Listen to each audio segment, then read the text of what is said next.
Great. So the speakers, I believe, are 55 minutes each, and we're trying to stay on task as best we can and time those, and just so we can keep the whole day on schedule. The first speaker, Gene Hagloch. Okay. He is a sixth-generation Latter-day Saint. He served an LDS mission to Canada, married in the Salt Lake City LDS Temple, and has served on 5 bishoprics. He graduated from Utah State University in Business and Accounting, and is currently an accountant and process information analyst. Gene came to Torah in 2014 and is in his 5th year of Hebrew. He's the owner and founder of the Albuquerque Institute of Biblical Law website, and has published his book based on his blog called Torah-Friendly Teaching and Davidic Kingship. His presentation is titled Isaiah's Hebrew Gospel in the New Testament. So,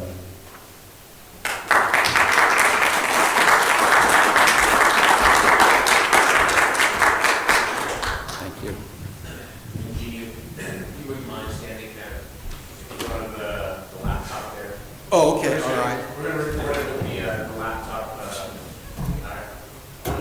camera. Good. Well, I want to express my sincere gratitude for the Zarahemla Foundation for sponsoring this. You know, there needs to be there's a Torah movement throughout the world, and there needs to be one in the LDS community. So I appreciate what the Zarahemla Foundation is doing.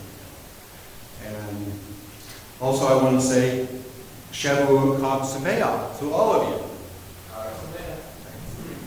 Anyway, this is going to be a little bit different experience for you, because God did something different with me than maybe some of you. So I'm going to share that experience with you, and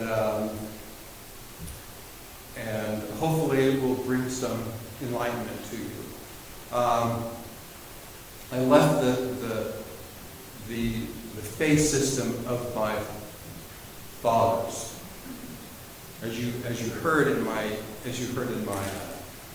As I was introduced, I'm a 6th-generation Latter-day Saint, and God took me out of that, and I'm going to share with you part of that, and then go into my presentation of where some of this is all culminated.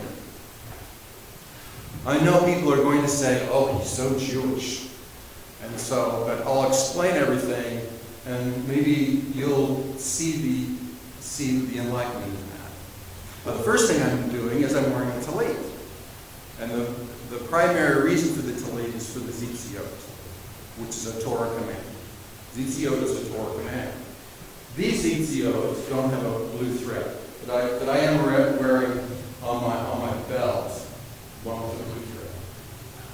So anyway, so that's a Torah command for zitziot. The second thing I'm going to do, as my introduction, is this is a kippah. Now you may want to say, "Oh, that is so Jewish." But you know, I attended a synagogue for a number of months, and I said to myself, they believe that it represents submission to God. But as I sat there and looked at all these men wearing these kippahs, there's got to be more to this than just a kippah. But as you look at the scriptures, as you look at the temple endowment, this is a headwear is part of the clothing, and so in my mind, this represents the priestly headwear. Okay, so.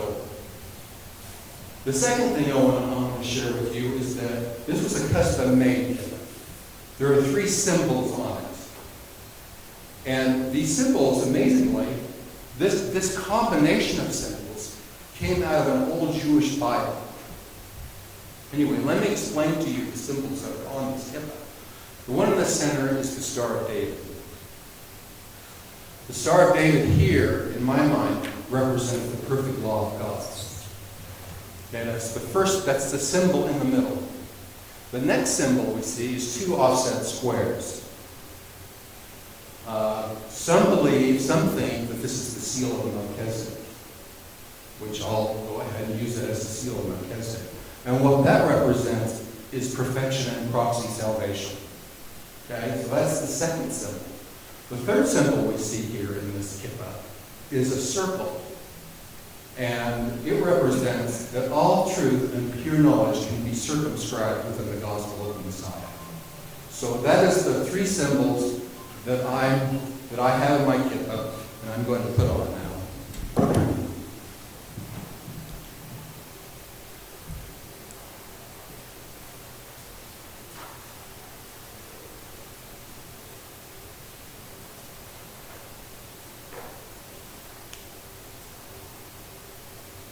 If I can figure out how these hairpins work. Hair clasp.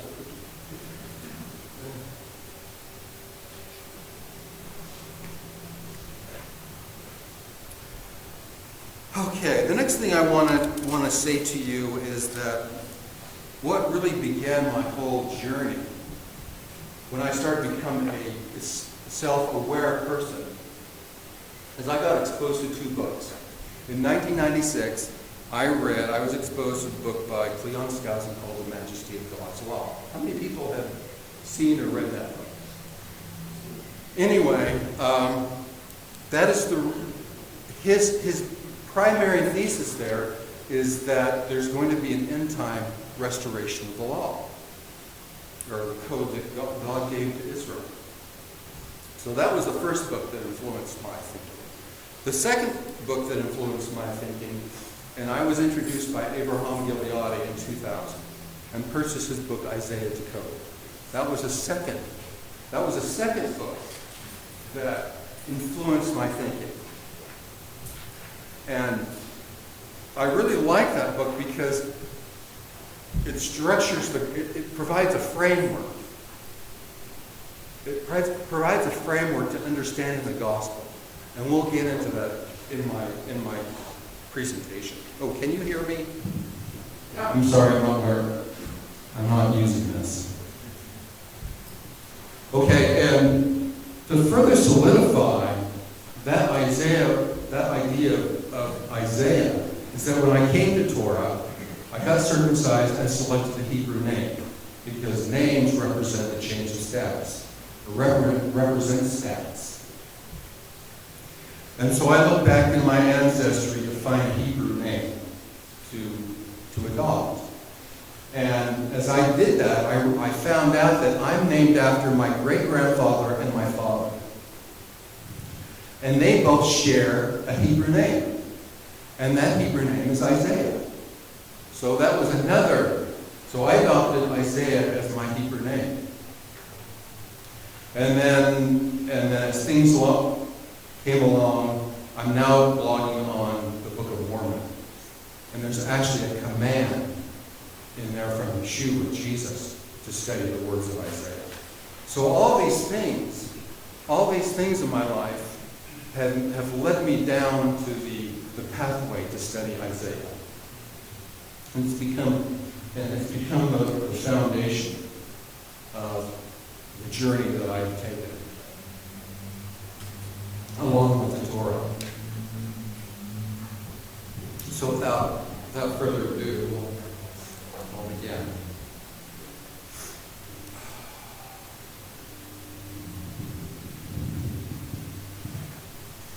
Okay, right now, this is my website. It's called the Albuquerque Institute of Biblical Law. I'm blogging. This is the blog I have right now. Torah I'm teaching the Book of Mormon. And I've been doing that. I'm in the middle of Alma. And I paused to share with you my thoughts about feast days. And the last post I did was on Shavuot. It was called Zion and the Feast of Weeks.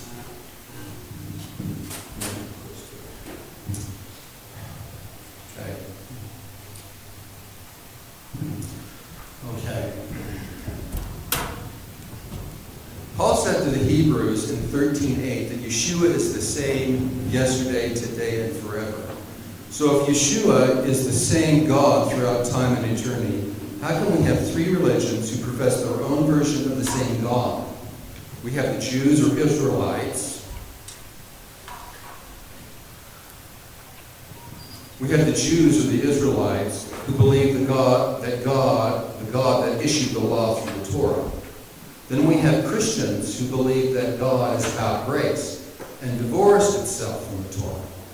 We also have Mormonism, who also divorced itself from the Torah and defines God through their temple endowment. Essentially, all three of these views have their own theology and define God differently, which then really makes three gods and not one. I'd like to explain Mormonism a little bit and why I put it here in this category. While generally I can accept the idea of eternal families, but what is missing for me in the temple endowment is the Davidic covenant.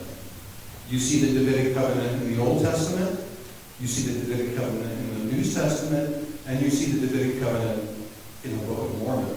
So I'm saying to myself, and the Davidic covenant is linked to exaltation. So why don't we see the Davidic covenant in the temple endowment? And so this is really the temple endowment in my view, and I know this is kind of a sacred thing with practicing Latter-day Saints, is that it's incomplete without the Davidic covenant. And let me just share with you a personal experience, which I've shared with Joshua.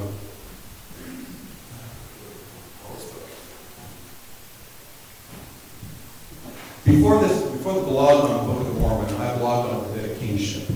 And the culmination of that blog I compiled into this book. But I had a very interesting experience. 2 weeks into me blogging in Davidic kingship, I was going to, it was after work, and I was going to drop by Burger King and get me some food. Well, while I was there were 3 sets of sister missionaries. And I said, this is kind of interesting. And so I dwelled upon that. And one of the conclusions that I thought, well, you know, if I take the 3 sisters, that's six ladies. And then my wife, that makes 7. So I made the connection that this is a link between the Davidic covenant and polygamy, or plural marriage. And so what makes it even more interesting is that 7 is the perfect number. It connotates perfection, it connotates completeness, it connotates wholeness. And so I'm going to set that out there and let you decide what you think that really means. So at any rate, so that's why we have these 3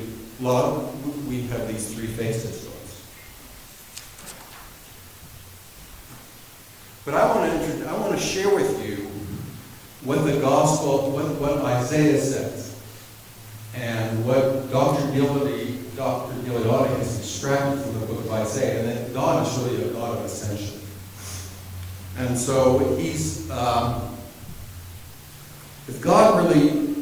if we consider that God really does want us to become like Him, which Adam and Eve desired, then we have to admit that God is a God of ascension. The prophet Isaiah sets this concept out, which Dr. Gileadi lays out in a Hebrew gospel in his book Isaiah Decoded, Ascending the Ladder to Heaven. Moreover, this process of ascension can be identified in the Old Testament, New Testament, and in the Book of Mormon. Here is Dr. Gileadi's ladder to heaven. Okay.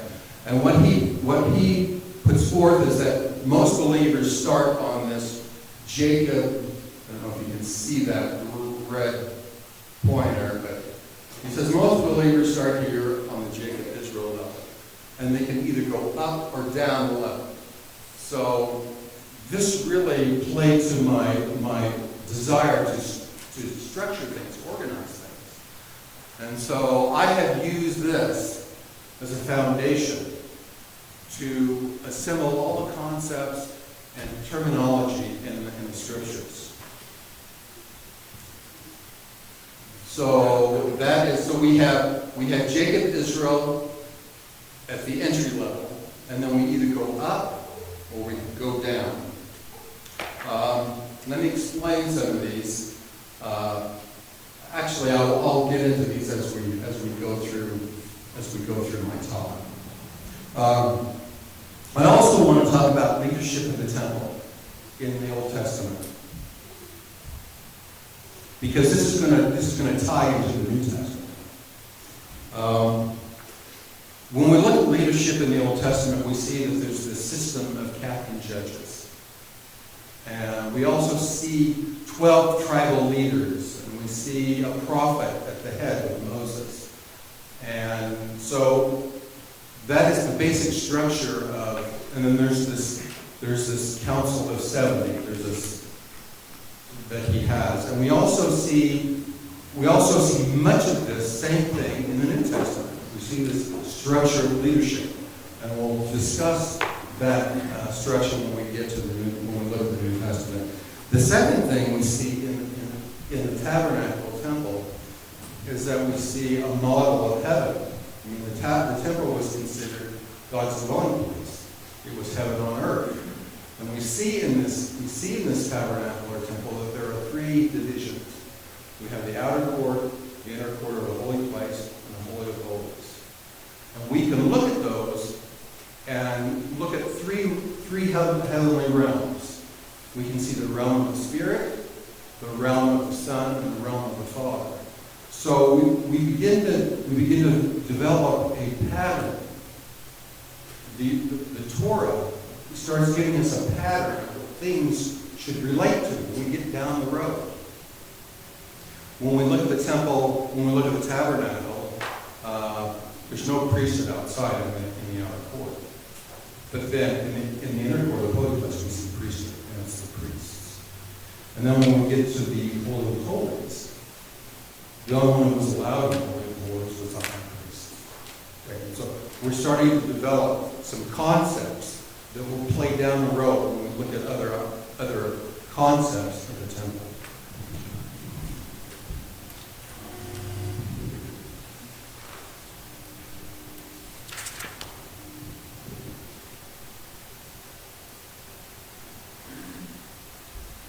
Okay, as I said before, Adam and Eve were in the garden and they had a desire to be like God. And so in order for them to be like God, they had to go through a process of transformation. And so when we look at these categories of humanity, these spiritual categories of humanity, there's a transformation on each level for us to transform and become like God.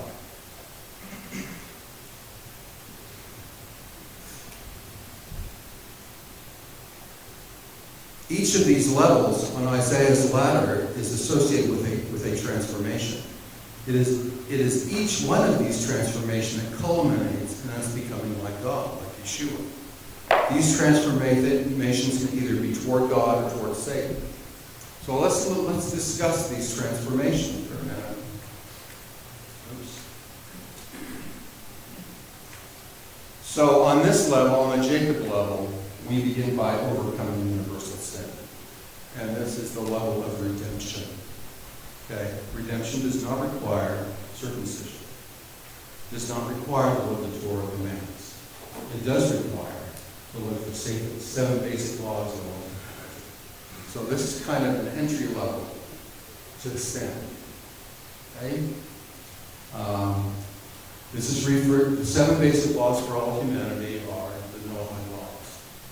And what I like about the Torah is they set up these 3 law systems that play nicely into the temple concept of these 3 divisions.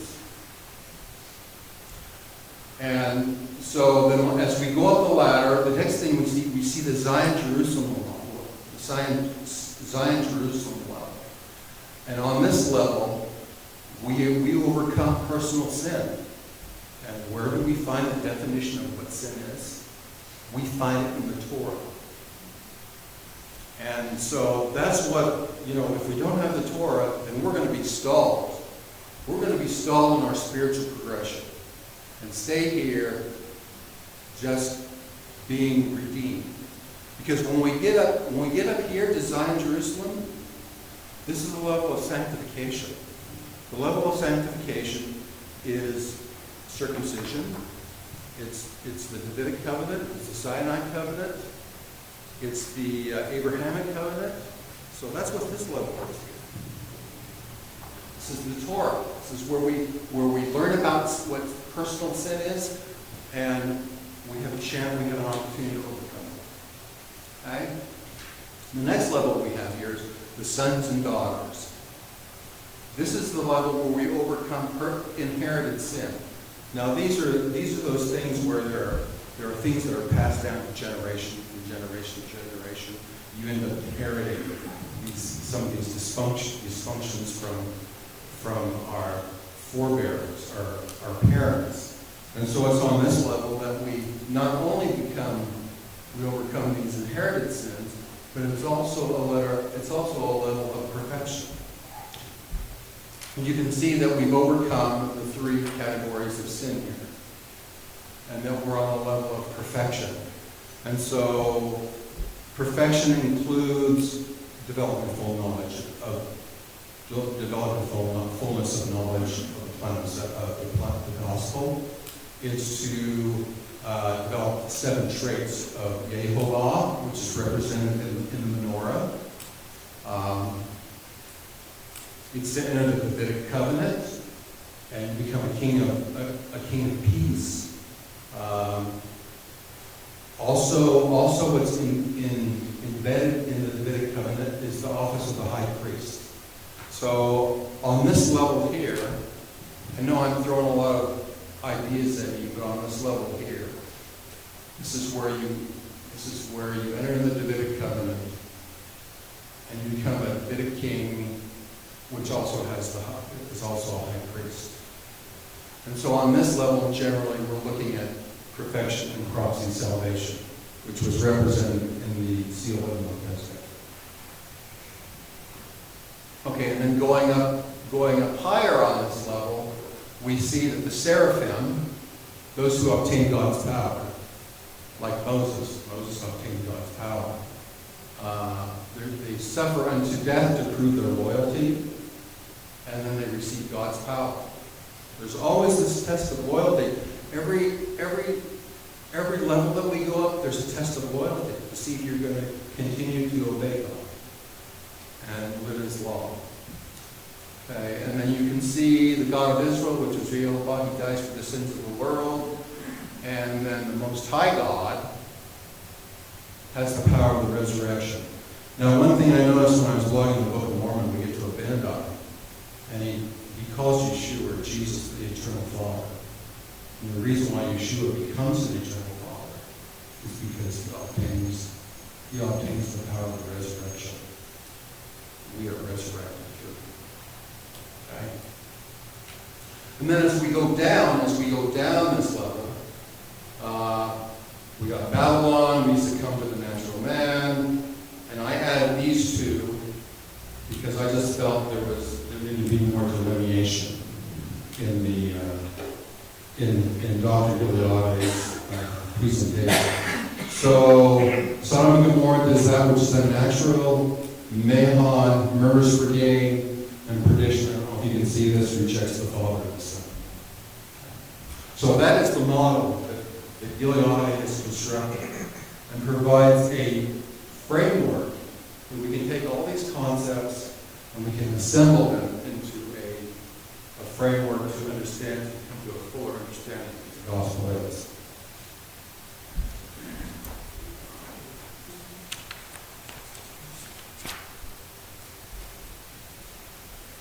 The next thing I want to introduce is turning the gospel on its head. The biggest problem with accepting the Christian paradigm is that it turns the gospel on its head by offering a completely different theology than what we see in the Old Testament.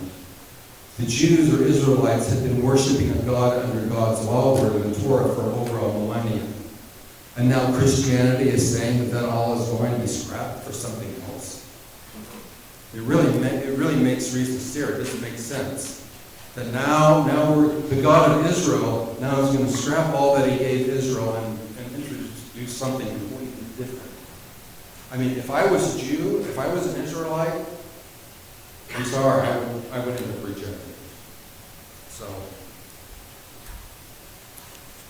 So let's look at some of the things. Let's look at the difference between the God of the Old Testament and the God that the Christians present. The first thing I have on here is mount circumcision. Now they're saying mount circumcision is not necessary over here.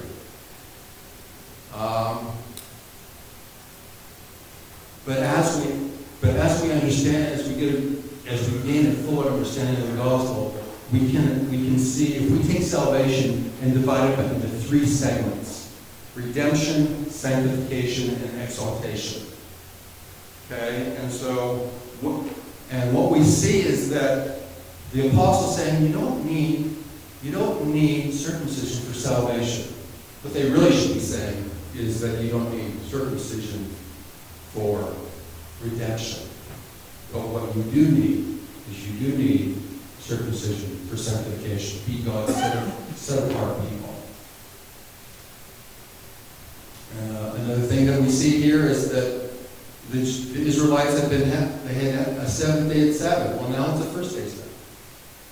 And they had all these holy days, the 7 holy days.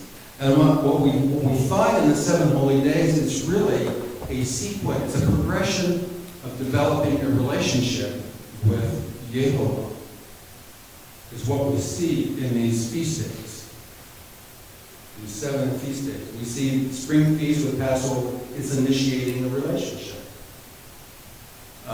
It's the first thing that Yehovah did when he restored, when Israel was in bondage. It's the first thing he did. The Passover was the first thing he did. He had to mark the lentil and door frames with the blood of this lamb, perfect lamb that represented him. And anciently, the threshold covenant is about. The threshold covenant is where the father of the home would enter into compacts or covenants with the deity that he recognized as his God. So we see that in the Passover, and then unleavened bread first fruits is initiating a relationship with Yehovah. Then when we get to Shavuot, what we're doing today, we're completing that relationship by accepting the priesthood and entering the Sinai covenant. The Sinai covenant, Shavuot, is commemorating Israel meeting God at Mount Sinai and saying, we will do all that you command us to do. We will enter into your covenant and do all that you ask us to do. So Shavuot completes the covenant for Zion, for his collective people. And then the next thing we see is trumpets, atonement, and Sukkot. This is a realization of that relationship. And these actually represent trumpets, the second coming, the atonement, judgment, and Sukkot, the millennium. So when you look at those three feast days or holy days, it's really a consummation of that relationship with Yehovah. But now the Christians are saying, oh, we're going to scrap all that. Now we're going to go to Easter and Christmas. Well, essentially what they've done is they've scrapped all of the relationship they have developed with Yehovah through these feast days. Okay? Another thing the Israelites were practicing was a kosher diet. Now we have no kosher diet. And not only are there health benefits, but God created animals to be food, and he created animals that were not food. And this is a concept that Christians don't get. They have Someone had, one of the apostles had a vision of this sheet coming down, which is really a representation of Gentile becoming clean. Not that it was making food clean. But there's an order. God created order. And one of those orders was he made some food for food, some animals for food, and some animals not for food. And when we decided that, you can argue that, oh, well, now, we have commercial operations and they keep things running, but that's not the idea. The idea is that God created order. And when you use a food that when you use an animal that was not created for food, you're creating disorder. You're outside of his order. And so that's what we see in the kosher diet. He's creating order. The other thing we see that has been scrapped by Christianity in the New Testament, Christianity is the sabbatical system, which is we have the 7-day Sabbath, we have the 7-year Sabbath, we have the Jubilees, and so all of these, they say, oh, we don't need to live all those, but there are purposes in these. For instance, on the Sabbath day, on the 7-year Sabbath, all debt is forgiven. If that wouldn't revitalize an economy, to extinguish all debt, Amen. that would revitalize an economy. And so that's all been, we go to Christianity and that's all been done away. So now with these Israelites, these Jews are saying, this is way too foreign for me. And frankly, this is why Christianity and Mormonism has failed to bring Jews to Christ. And Dr. Giuliani gave an address in 2014 to the Association of Latter-day Saints and Jews. And he said that Ephraim has failed to bring Jews to Christ.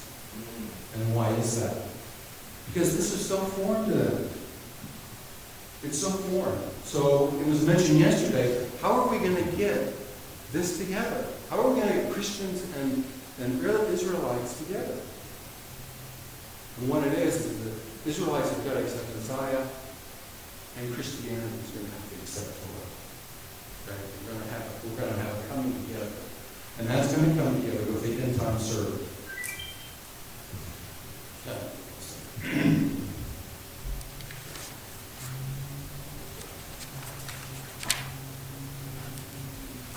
Okay, the next thing we want to get to the primary focus of this presentation is the same gospel that we see in the Old Testament, the same in the New Testament. And also, we'll see also, is the same gospel in the Book of Mormon.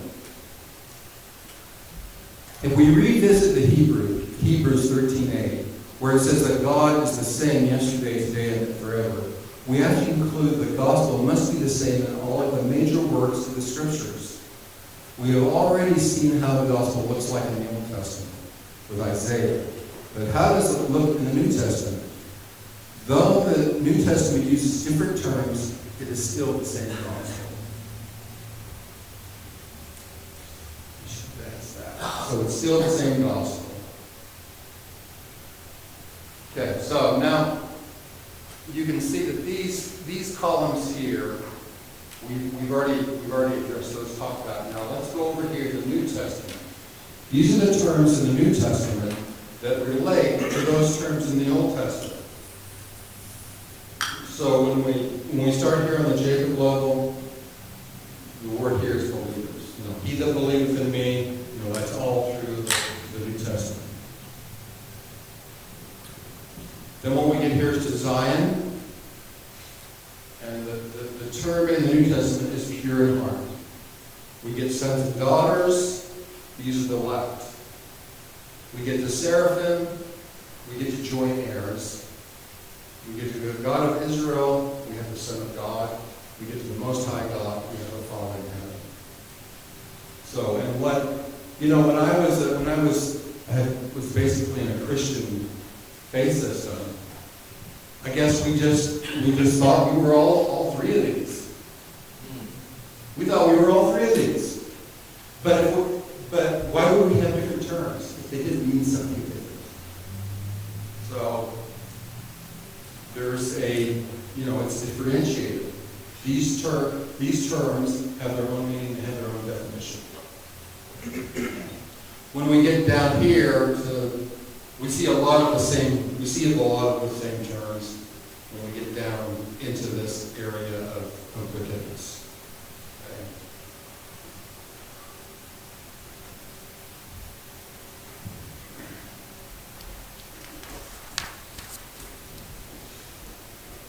Okay, let me talk to a minute about leadership. We'll talk about the system of captain judges. When we get to the New Testament, we see words like apostles and bishops, and we see those kinds of things. Those are just different terms for what we see in the New Testament, the Old Testament. For instance, the bishop.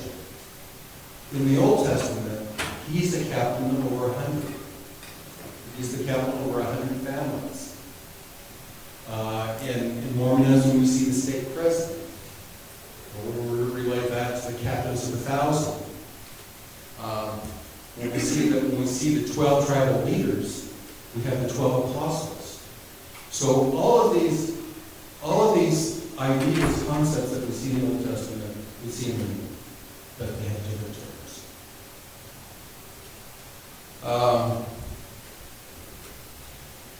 When we look at the temple is really not explained it's not explained very much in Christianity, but we should see some of the same ideas in time and latter days.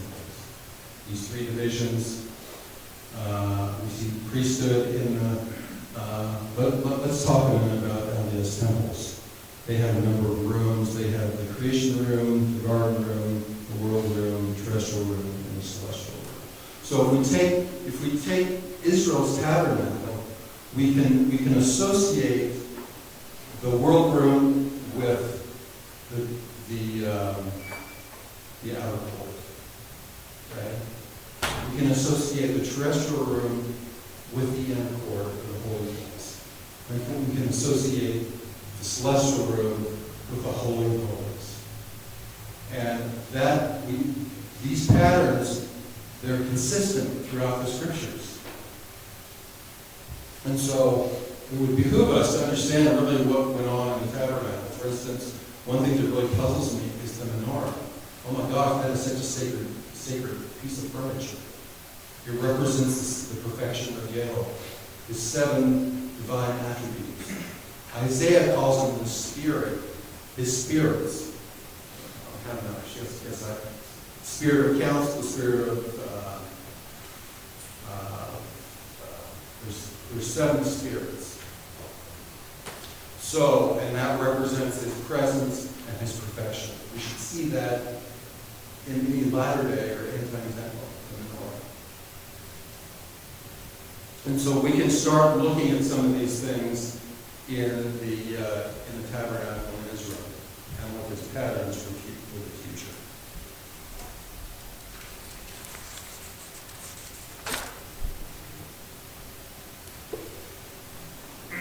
In conclusion, the scriptures assert that God is unchanging.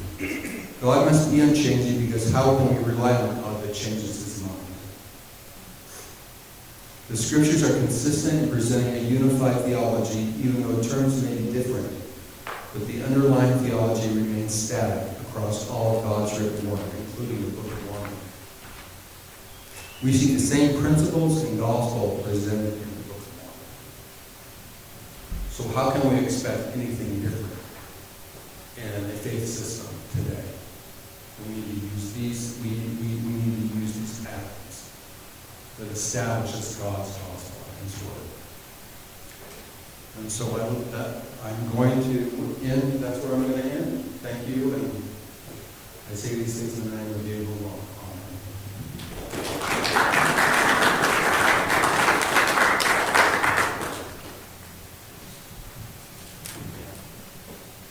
So I guess we've got questions, if we have questions.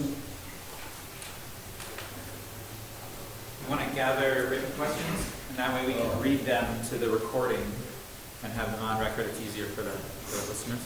Yeah. So who has questions? There's a couple coming up here.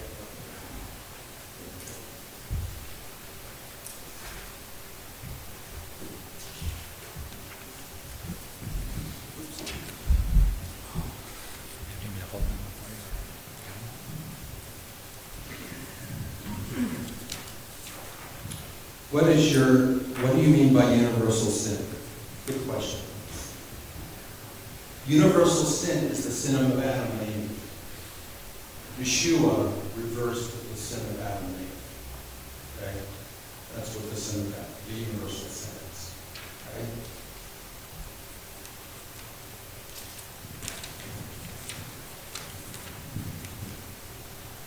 What do you think about the idea that the Old Testament temple has 4 stages of progression, counting the outer court, which all must pass, including the priests, symbolizing the premortal life, symbolizing to premortal life? I'll have to think about that. I haven't really thought about that, so that's something I'll have to think about.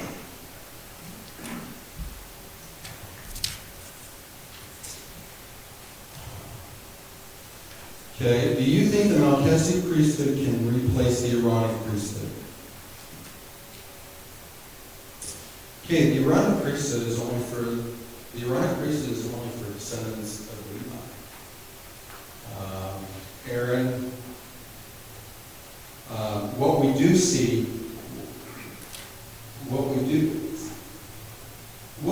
in the Old Testament is that the Aaronic priesthood now was to administer the sacrificial system. Okay, but that goes away with Yeshua. And so what we see in the Melchizedek priesthood, we see priest and high priest. And the priest, their role in the Melchizedek priesthood is to keep themselves pure, to teach their family the law of God, to be accountable and answerable to the transgressions of their family, and then administer the ordinances of sanctification in their family. It's priests administered just in the family. When we get to the office of the high priest, and we can see this in the Old Testament, the high priest is responsible for a community of believers, which we see in the Old Testament. The high priest in Israel, he was responsible for Israel as a nation, to keep them in compliance with the law. And so when we get to the high priesthood, a high priest role is to lead over a community of believers. Okay, so we have priests at the family level, we have a high priest at the community level. Now we also can look at a family organization, the same thing. So if you expand your family organization with now you have families under you, you have your children, they have families, you can function as a high priest in that sense. Can the high priest be a non-Aaronite? Yes, because what we see in the Melchizedek priesthood doesn't require a lineage. Okay, and that's indicated in Hebrews 7. It doesn't require a lineage. Right? Will the Aaronic priesthood be restored again? I think the religious Jews I believe the religious Jews will build their temple and start the sacrificial system. But when the millennium comes, the sacrificial system goes away. But we will still have the Melchizedek priesthood. And right now, as we look in the last days, you're going to see these religious Jews,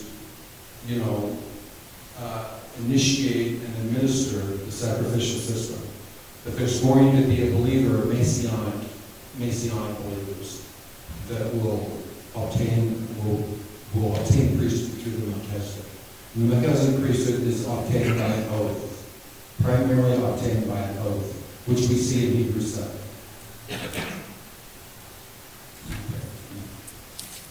What is the Davidic covenant? That's such a great question, because when I was in my Christian faith, that was something that wasn't even on the radar. The Davidic covenant is the primary covenant of exaltation. And there's two facets to it. You have kingship and you have priesthood. The kingship is that you establish the laws of God, you judge, and you execute judgment. That's what a Davidic king does. And a Davidic king, and when we talk about establishing the laws of God, it's something Simon, it's the Torah. Okay. So, again, this all has to do with a community, whether it's a community of unrelated believers or whether it's a family organization. The other aspect of the Davidic covenant is the office of the high priest. The high priest, he does the same thing as the lower priest, but it's on a community level. He's to keep himself, actually, it's a higher standard. He's to keep himself to be holy, which is indicated in the Davidic covenant. So what we see in the lower covenants with the priest is that you're pure. But when you get up in the Davidic covenant, you become holy. Okay? So there's another sequence there, a sequence of threes: integrity, purity, and holiness. And so I hope I'm not trying to feed you too much. So when we look at the high priest, he's to be holy. Okay. The second thing is he is to teach the law. Okay. Teaching the law is a priesthood function. It's not a kingship function. The kingship function is to establish the law, judge, and execute judgment. Okay. But the high priest, keep himself holy, teach the law of God, stand accountable and answerable for the transgressions of the people. We see that in the Old Testament. We see that in the Torah. And then the fourth thing is that on the Day of Atonement, we see what the high priest does. Okay? That's his primary function on the Day of Atonement. Okay? And so that is the concept of what is the Davidic covenant. It has to do with community. Okay? Do you see this time of the Gentiles? Do you see the time of the Gentiles in which the gospel was taken to the nations as a step forward or a step backward? You know,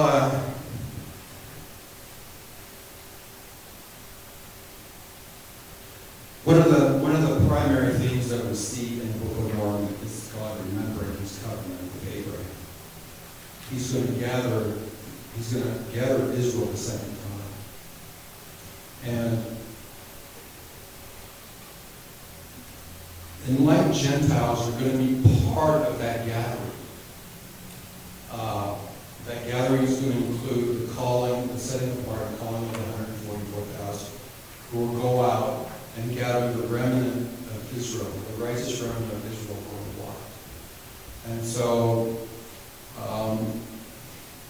the Gentiles are going to be part of that if they accept God's covenant. Oh, the important one here is the Davidic covenant. So for Gentiles,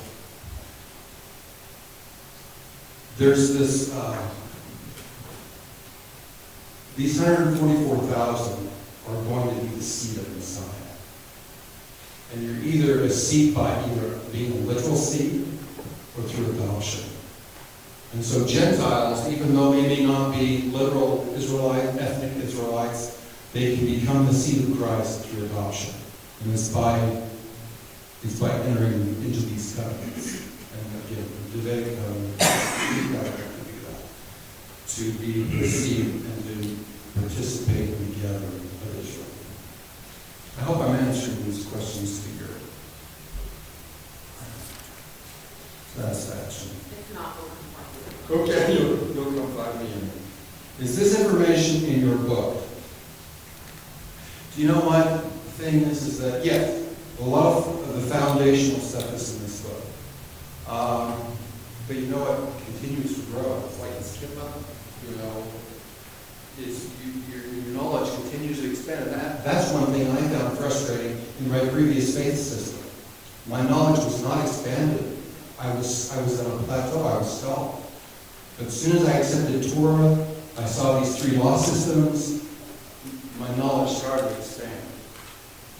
So, anyway. So, you know, what I'm hoping to do if the economy holds is I'm going to take my blog and I'm going to compile it and publish it.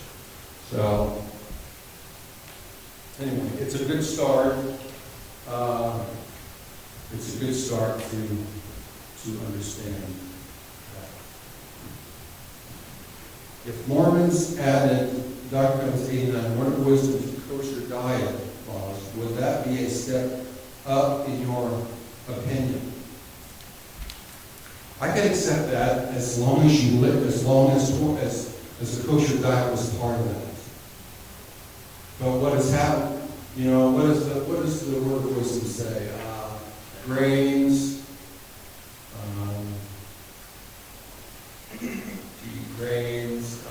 so again, it's very general. The Word of Wisdom is still very general in some respects. As long as you add, I think you could probably add the Word of Wisdom, but as long as you, as living a kosher diet is part of that Word of Wisdom.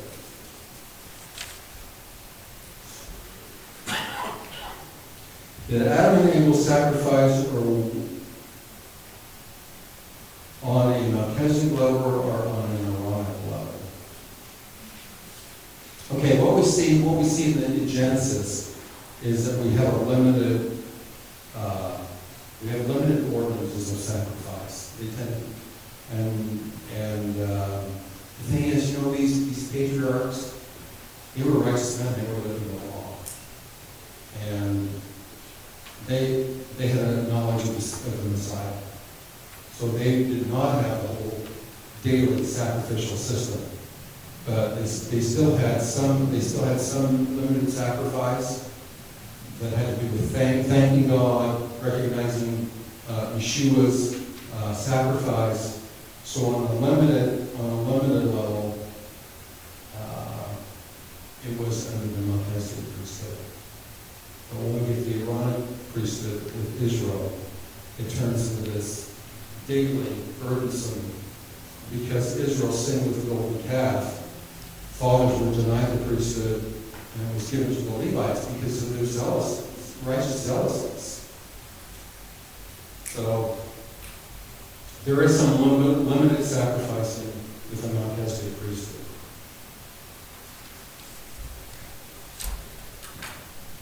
Okay, any other questions?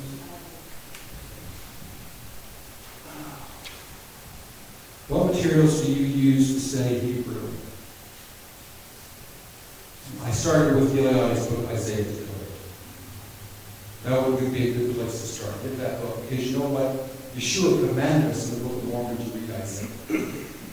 And Gilead is really, you know what? I believe the man has a mission. A holy calling. I believe he has a holy calling. And though I believe he's like some of the things influences some of his thinking, I think his basic ideas are true. So I have used his basic ideas, but then I've expanded beyond that. So I would start reading Gilead's book. I would get familiar with the Old Testament covenants. That's the next thing I would do. Read Gilead's book, look at the Old Testament covenants. Another thing I did is I set this idea of salvation aside, because people are taking the idea of salvation, the word salvation, and not understanding the sequence of threes: redemption, sanctification, and exaltation. So, you know what? I promise you that if you live the Torah the best that you can, Spirit will bring knowledge to you. I testify of that. The Spirit will bring knowledge to you. Go ahead, Jen.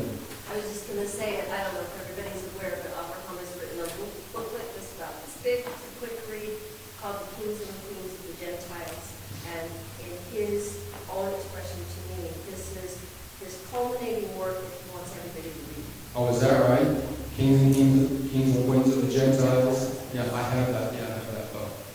But, one thing that's a great book, and that will help you with understanding some of the Davidic covenant.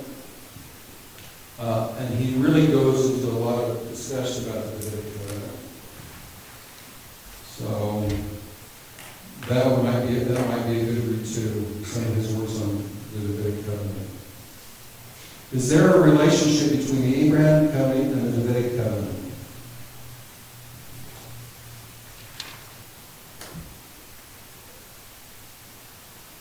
When you accept Torah and you're circumcised, you enter the Davidic covenant.